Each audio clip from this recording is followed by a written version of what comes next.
Thank you, Andy, for that introduction. Thank you, Brian. I thought you were... You told me, Joyce, now you never fight, never prosper, maybe once a year. Well, now we know why. Or so he thinks. I don't believe a word of it, Joyce. Not a word. He tells me that he's the gift from God. He irons and cleans and feeds you and cooks and everything. You just sit there like the lady of the manor.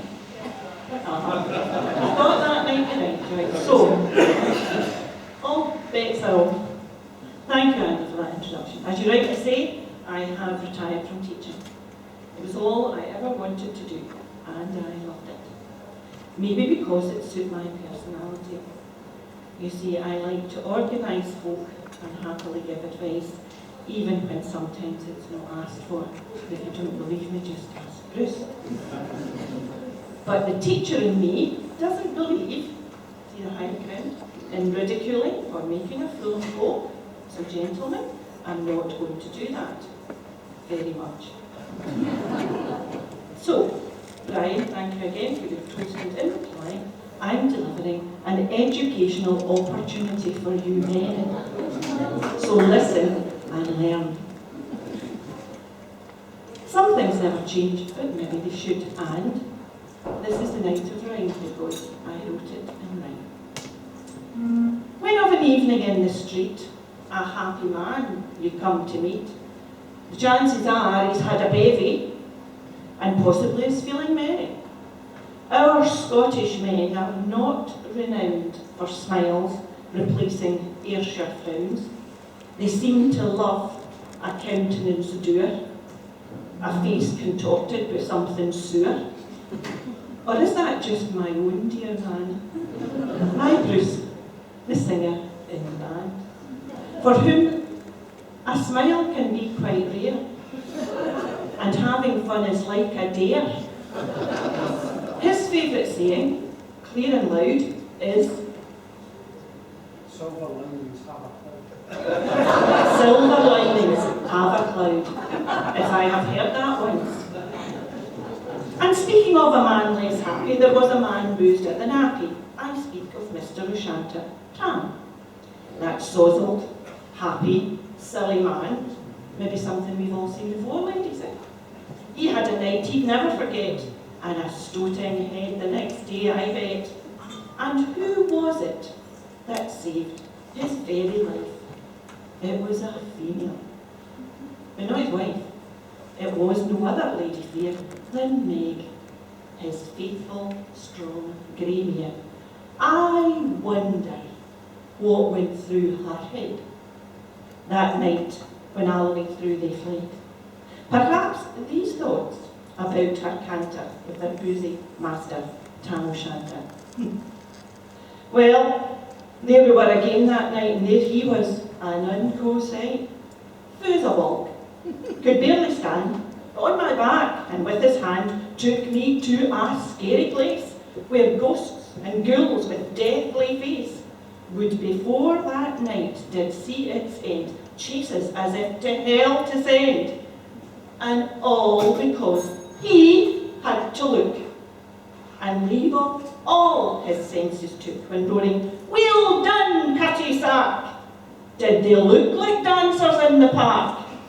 Did that Egypt think they'd ask him in for a sausage roll, or a pint, or a gin? Typical man.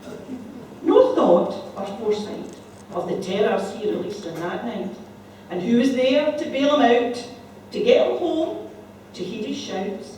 Well, me, of course, his faithful mare, the only one who gave a care about getting him home to his own dear Kate, who for many hours just had to wait. Done that too.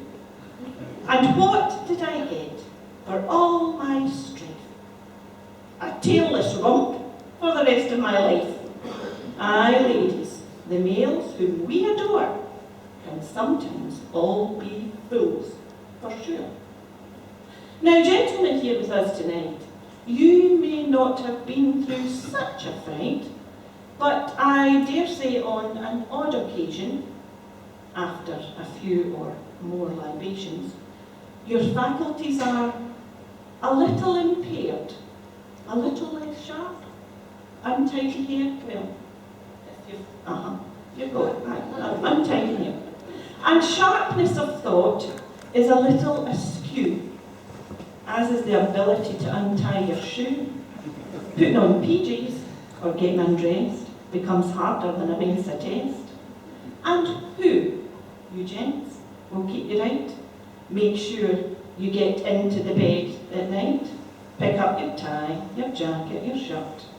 Make sure you're safe and you're sure you're not hurt. We'll make excuses for your sorry state, being sozzled, or grumpy, or always late. It's us, your lassies, your partners, your wives. We organise and sort your lives. We're like Snow White, with our 7 wee men. You're sleepy, you're sneezy, you're grumpy.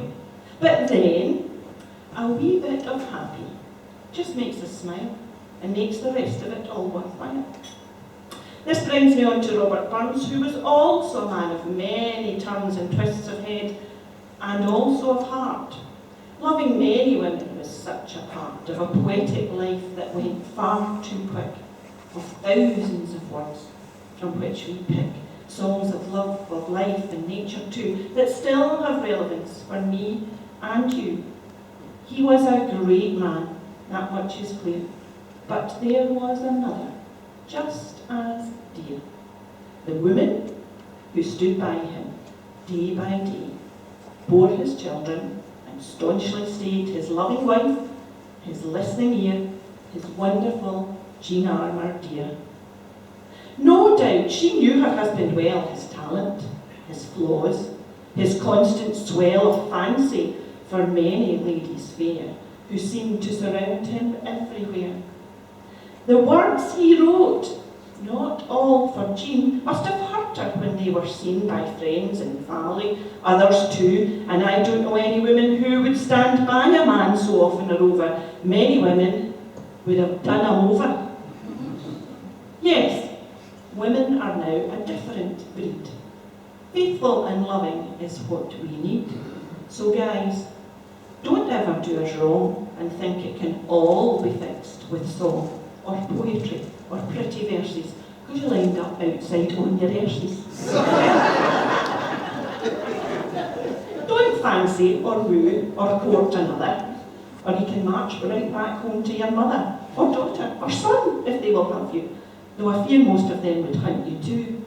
Oh yes, our world is different today, and men are not allowed to play the field unless it's football, rugby or cricket to keep you fit. They're just the ticket. We ladies like you in good metal, strong enough to fill the kettle, or put in a light bulb, or put up a shelf, though if I'm honest we'd better do it ourselves. So women today, we just get going and do for ourselves, instead of showing frustration of waiting for our other halves to undertake the jobs we asked to be done maybe a month ago, but still are waiting for that change to show later, tomorrow. I don't have the parts. They're words I've heard to put off a start. So maybe we women could be tempted to stray, and not just by songs or poetry, but by a man with a nail gun and a drill, who all our DIY dreams would fill. A handyman who did housey stuff, and it wouldn't hurt if he was a little buff. I jest, Bruce dear, I'm sure you know I'll never ever let go. For me there could not be another. And anyway, training a new one's too much bother. But, there's one thing I must admit. If Robert Burns had seen fit to write these words of love for me, I might see some things differently. When in my arms with all thy charms I clasp my countless treasure, I seek nae mair o' heaven to share than sic a moment's pleasure. And by thy een sae bonny blue, I swear I'm thine forever. And on thy lips I seal my vow, and break it shall I never. Huh, wouldn't that be nice? Wow, I suppose I kind of do see how words like these could woo. Certainly more than what we hear when looking for some words to cheer us up if we are feeling down. Our hubbies simply look and frown. You're fine. I don't know why you think you're fat. And no, your bum's no big in that. I like some meat upon your bones. Some men don't like the skinny ones. Guys, not the right thing to say. Men just don't seem to get our thinking, and certainly don't prevent us sinking into a moment of doom and gloom by writing words of a romantic tune. But some words, gents, you could write them down and make your lady smile, not frown.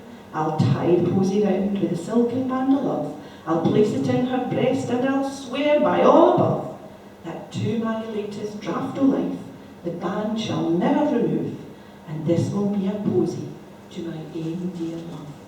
Be still my beating. So there we are, lads. You can start to really charm your lady's heart. Just scribble down a line or two and tell her what she means to you. Some heartfelt words with sentiment real to let her know just how you feel. Whether you sing them or recite out loud, they will surely make your lady proud. Because I am certain of one thing, that when my hubby starts to sing, my heart begins to pick up pace, to see the look upon his face. As words of Burns, he sings aloud, I do really feel rather proud. As women do feel everywhere when men they love show how they care. And then, like Jean Rabb's wife and friend, we'll stick by our men till the end. Because, lads, although we know you fuss, you're a very special part of us. We can't help ourselves. We put up with your habits. You make us mad. You make us crab it. But also, you can make us smile.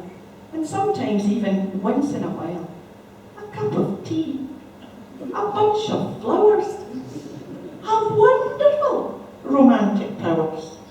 We forgive you almost any mistake if for just a moment you will take the time to make us feel the one. That is your moon, your stars, your sun. Wouldn't that be grand, ladies? So gentlemen, unleash your inner poet like Robert Burns found words to say it. You see her in the dewy flowers. You see her sweet and fair. You hear her in the tuneful birds. You hear her charm the air.